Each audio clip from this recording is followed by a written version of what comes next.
Well, folks, it is going to be a battle for the United States Senate seat in Maine.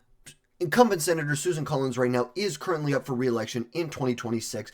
Democrats are eyeing Maine as the one of the highest rated seats that they have as far as chances to flip that seat. They have very limited opportunities, the Democrats do, to go on the offensive in the 2026 Senate elections.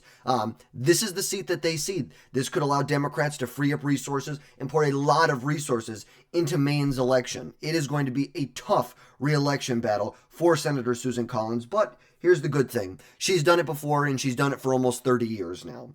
But we've got a lot to dig into here. But before we get into that, if you're new here, drop down below, hit that subscribe button, make sure you never miss another video from you. And for all of our new subscribers we've got over the last week, I just want to say thank you. Welcome to the channel.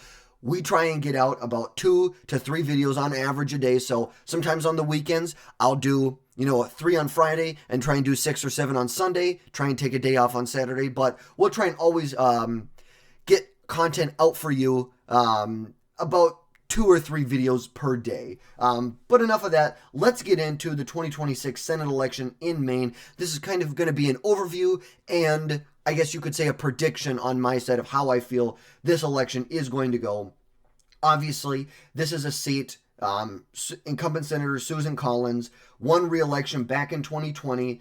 She won 51% of the vote, ran ahead of her opponent by about 9 points at that time.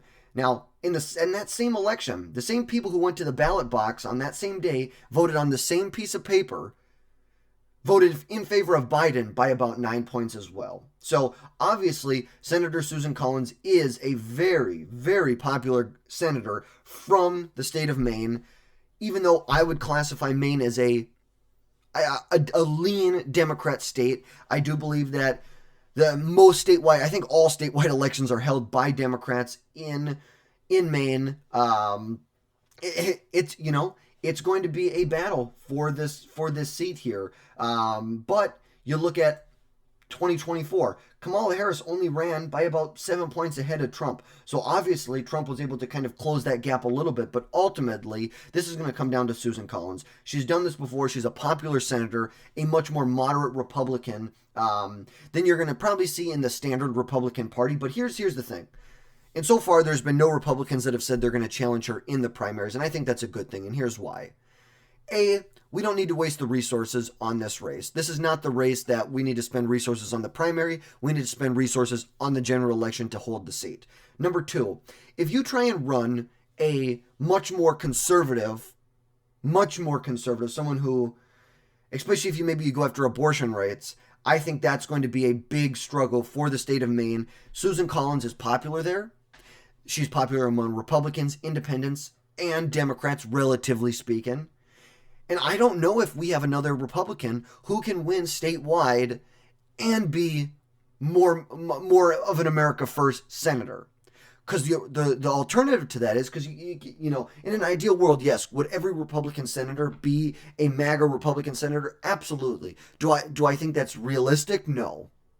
I think we would lose a number of seats if we ran a MAGA First candidate in every race. You just look at the 2022 elections, where we did that in Arizona, in the Senate race, in the governor's race. We did that in Pennsylvania. We did that in Michigan. We did that in Georgia. We cost ourselves...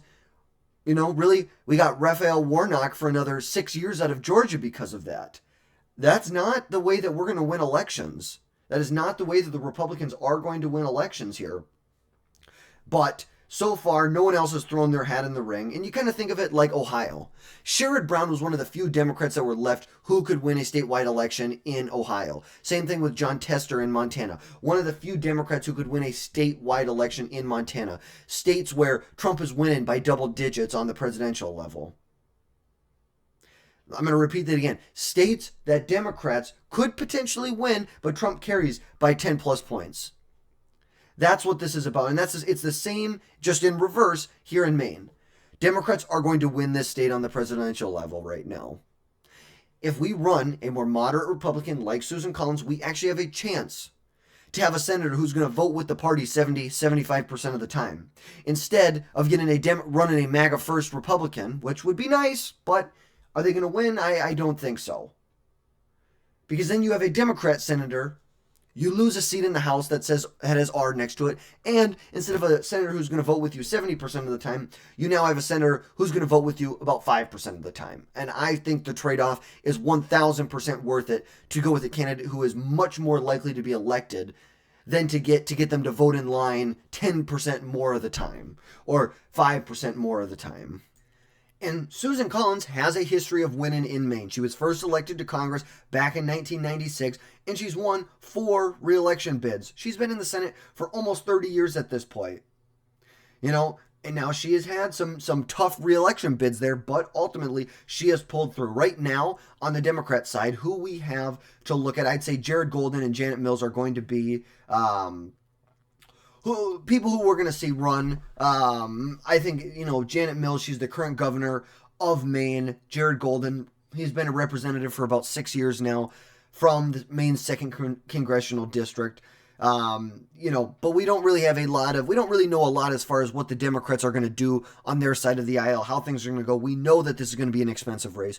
We know the Democrats are going to pour hundreds and hundreds and hundreds of millions of dollars into this race to flip it from Susan Collins to a Democrat. That could be, part of that could be with an independent or third party candidate, where that you could see it very much a lopsided election either to the Democrats or Republicans. Really just depends on what part of the electorate is that candidate pulling votes from. So Philip Wrench, who's an outgoing member of the Maine Space Cooperation Board of Directors, looks like he's filed paperwork to run as an independent in the election. Right now, we have 3 different political prediction sources. Insider Elections has it a battleground. Cook Political Reports got it as a lean right, and Sabato's Crystal Ball has got it at a lean right. And I'm going to say I'm right in there. I'm going to say I'm a lean right now. I think this is going to be a tough election for Democrats. I think it's going to be tough for Republicans too. But I think ultimately this is going to be a tough election for Democrats. Susan Collins is popular there. And we have from the National Republican Senatorial Committee, their leader, Tim Scott, has already said that we could see as much as $600 million spent in Susan Collins' re-election bid. $600 million. $600 million to get what? Let's see. In the last time it wasn't a midterm. To get what? 600,000 votes? For every 1,000 votes, they're going to spend $1 million? Holy crap. That's a lot of freaking money. But, this is going to control, we need to control the Senate. We need to have control of the Senate over the Democrats for the last 2 years of President Trump's presidency. And here's the thing. I think this is going to be a lean red. I think Georgia is going to be a lean red. And I think ultimately Michigan is a toss-up. I think this is going to be the true toss-up. I think we could see something in Minnesota if the Democrats bruise themselves too badly from a primary. We've seen it. The Democrats have been going at it. Tim Walz, his lieutenant governor, Peggy Flanagan, 2nd Congressional District, Angie Craig, Ilhan Omar, Keith Ellison, Secretary of State Steve Simon. They've all kind of started to throw their hat in the ring and started to jab at each other, especially between Walz and Flanagan, and I'd say kind of the more moderate part of the Democrat Party versus the far left. The more moderate's going to be definitely someone like an Angie Craig. She's going to be much, much more moderate versus you have kind of and I wouldn't call Tim Walz moderate. I call him just a buffoon. I think his VP run in 2024 really hurt him. I think it really is going to hurt his re-election if he runs for governor or if he runs for Senate, whatever he does.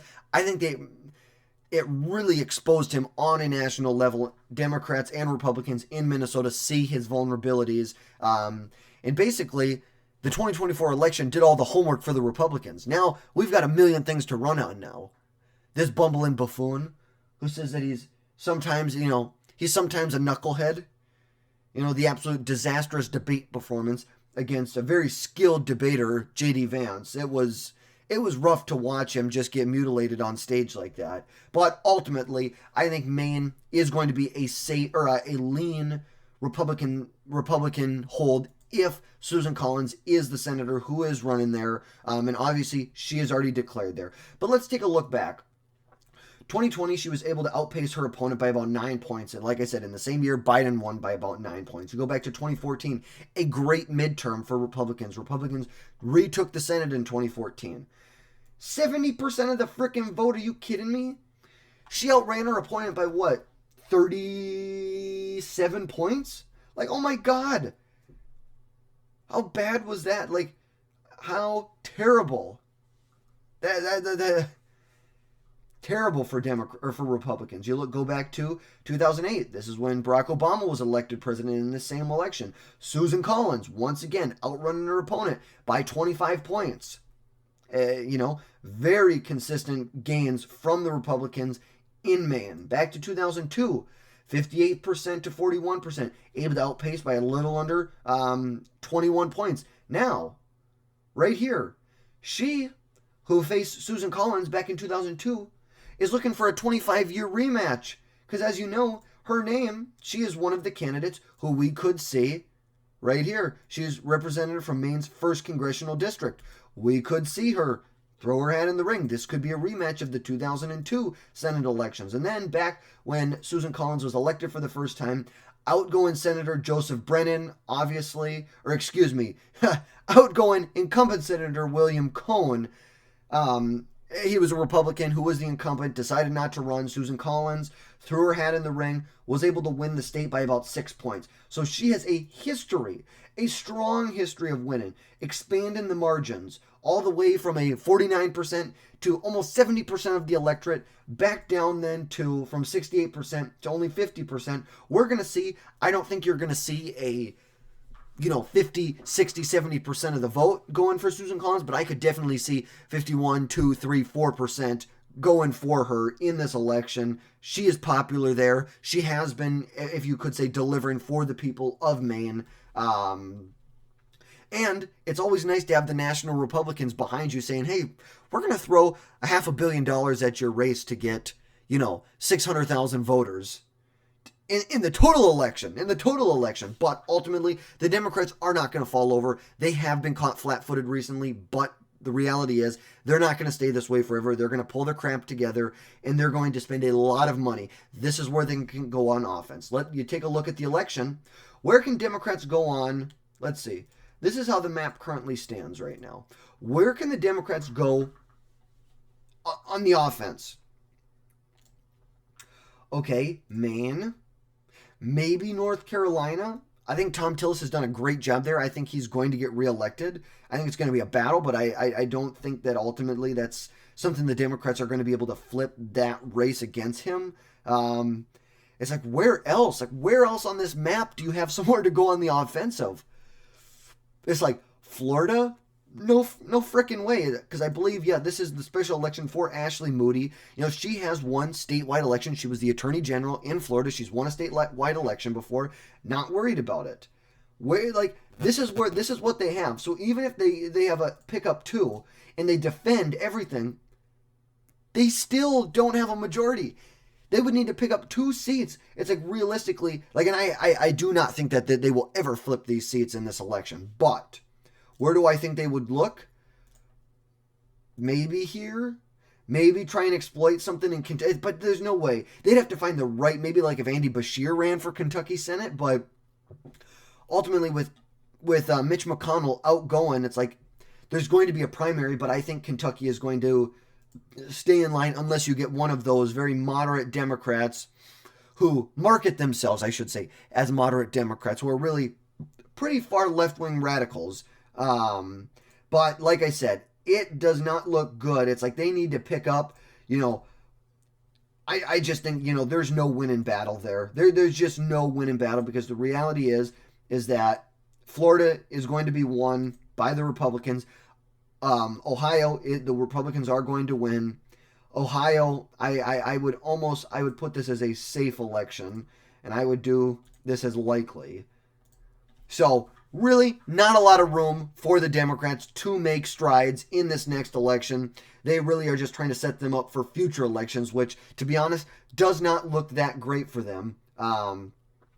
you move ahead to 2028, the map still is not going to be looking great for them. Obviously, you're going to have a Democrat in Pennsylvania who's going to be up for re-election. And let's see, I wanted to open that picture. A Democrat in, they're going to have a lot of seats to defend. They're going to have to defend Nevada, Arizona, Georgia, Pennsylvania. It's like they're going to have a lot to defend here. New Hampshire. The Republicans are really going to have to defend what? Wisconsin? Like, that's about it. Like, it does not look that much better for Democrats in the next election either. You go to 2028. Does not look good for them. So, I don't know what their playbook is. All I know is that the Republicans' playbook, pour money into this, expand the margins, expand the electoral map, set us up for 28 where we can expand the map again. And really, it can really be your insurance policy for if Republicans lose the presidency in 2028, at least they have the Senate. At least they're able to hold on to that. They're able to be a check on the new president, regardless of what happens. But let me know what your thoughts are. How do you think that this election is going to go in Senate? Give me any tips. There's anything else you'd like me to cover about this election or another election? I always would love video ideas, topic ideas down below. If it's something that you're passionate about, you want something me to look into, something to cover, I'll absolutely do that. Leave me your thoughts down in the comments. As always, like, share, subscribe, and until next time.